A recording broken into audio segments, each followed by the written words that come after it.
Don't indulge yourself when you're just a housewife. Who do you think is supporting you so that you can live like this?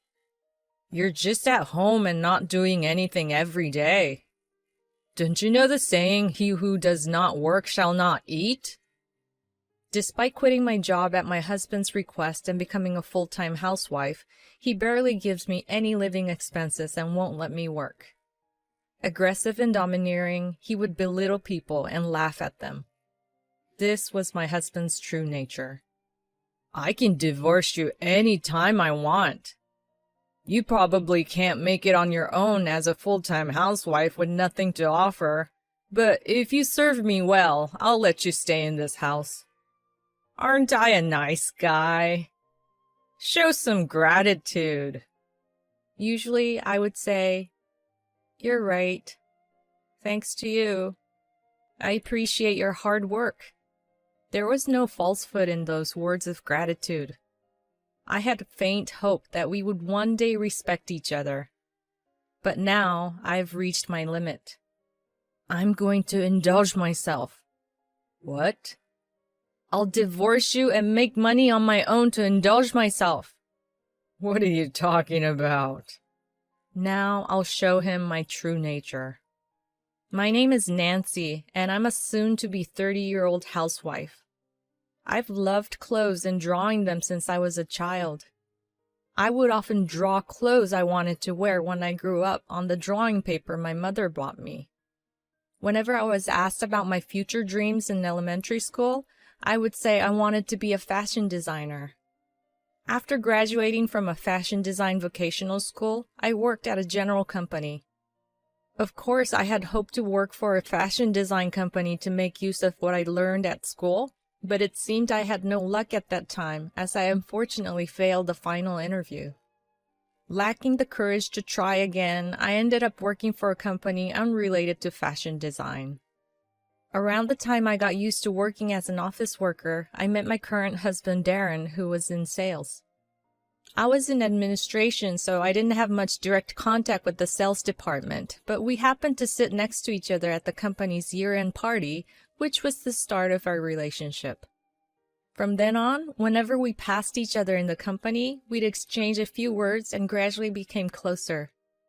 Eventually, after going out to eat several times, he asked me to date him.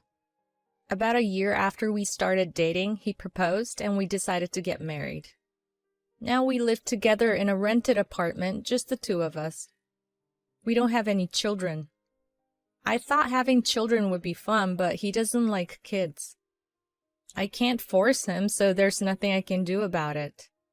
My friends often tell me that if I want kids, I should leave him, but I'd rather be with him even without kids. I loved his straightforward personality with a touch of kindness.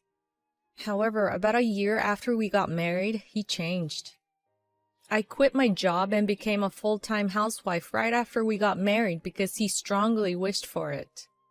His mother, my mother-in-law, was a successful career woman, but he didn't seem to like that. It appears that coming home from school to an empty house during his childhood still casts a shadow on his heart, and he wanted me to be at home to welcome him after work. I didn't have any particular dislikes to becoming a full-time housewife because my mother was one. On the other hand, I had started to find my job rewarding, even though the company I joined wasn't my first choice, and it was hard to leave. But I understood how he felt.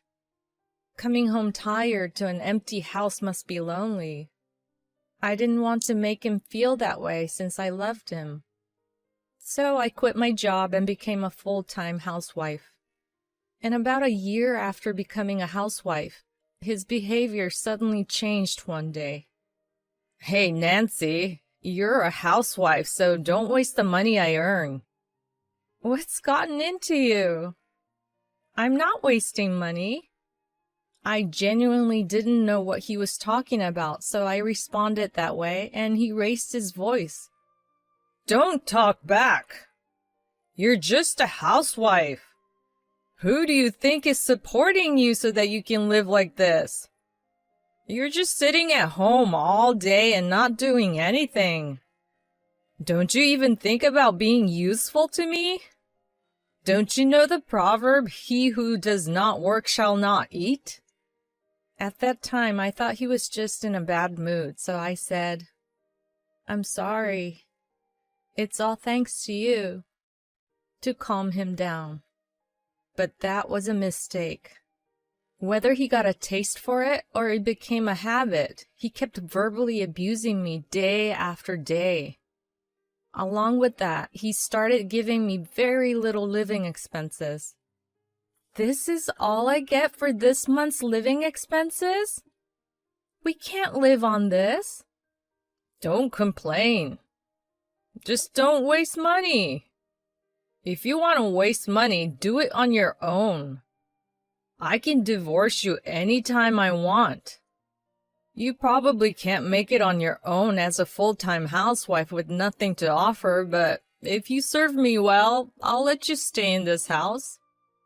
Aren't I a nice guy? Show some gratitude. He became aggressive, a completely different person from a year ago. He never used to say things like that. I wonder what happened. Could it be that this was his true nature from the beginning? Why do you say such terrible things? Becoming a full-time housewife was your wish in the first place. Is money tight? If so, I can work part-time. If you don't like coming home to an empty house, I'll make sure I'm back before you are. When I said that, he laughed mockingly. You're too slow to work and be a housewife at the same time. It's absolutely not allowed because housework will be neglected. You should just stay at home and quietly do housework. After that, we had the same kind of exchanges repeatedly. Not only did he say these things directly, but he would also send me messages on my phone during his work hours, saying things like, I hope you're not eating an expensive lunch. Don't go shopping without permission. And just stay quiet at home. I couldn't accept these words at all. In the end, Darren didn't allow me to work part-time. So I had no choice but to make ends meet with the bare minimum living expenses he provided each month. In addition to the abuse from him, I gradually felt concerned as my life became increasingly difficult. Amidst this life, I received a call from Andrea, my best friend from vocational school.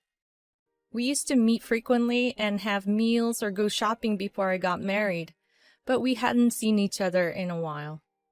She laughed happily on the other end of the phone, saying, It's been a long time. I wanted to hear your voice. Hearing my best friend's voice for the first time in a while, I couldn't help but cry. I tried to keep the phone away from my face so she wouldn't notice, but she seemed to see right through me. Nancy, are you crying? What happened? I'll listen if you want to talk. Taking her up on her offer, I told her in detail about my current life. She quietly listened to my disjointed story without interruption. I didn't know Darren was like that. He seemed like such a nice person. I didn't notice at your wedding. I hadn't noticed either, and we have been together for a long time. It was only natural that she didn't notice after meeting him just once. Then she cleared her throat over the phone and said, I started a company, you know. Well, it's still small with only 2 employees. Really? Congratulations! You've always wanted to start a company since we were students. Thank you. I have a favor to ask you. Can you work as a fashion designer for my company? You can work from home. It was an unexpected and delightful invitation. But it's been quite some time since I graduated from vocational school, and I don't have the confidence to create good designs for work. Moreover, my husband has strictly forbidden me to work. I shared my honest feelings with her. What are you talking about? You graduated at the top of your class in design and won awards numerous times. Besides, it'll be fine if you keep it a secret from your husband. Just think of it as helping me out. Please. After much deliberation, I eventually gave in to her enthusiasm and agreed to help her with her work.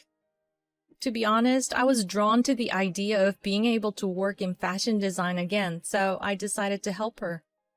However, I knew that if I told my husband I was going to work, he would definitely get angry. I decided to keep this a secret from him for the time being, until I could come up with a good explanation. After that, I began working from home as a fashion designer only during the hours Darren was at work. There were some struggles at first because I was away from it for so long, but designing clothes was still enjoyable. I diligently worked through trial and error, and before I knew it, half a year had passed. I realized I was earning enough to be independent without relying on my husband's income. Of course, that was thanks to Andrea. She had promoted and introduced work to me, an unknown designer, which allowed me to earn this income. That's when I suddenly thought, is there any meaning to being married to Darren? The abuse continued even after I secretly started working in fashion design, and some months our living expenses were barely enough, if not in deficit.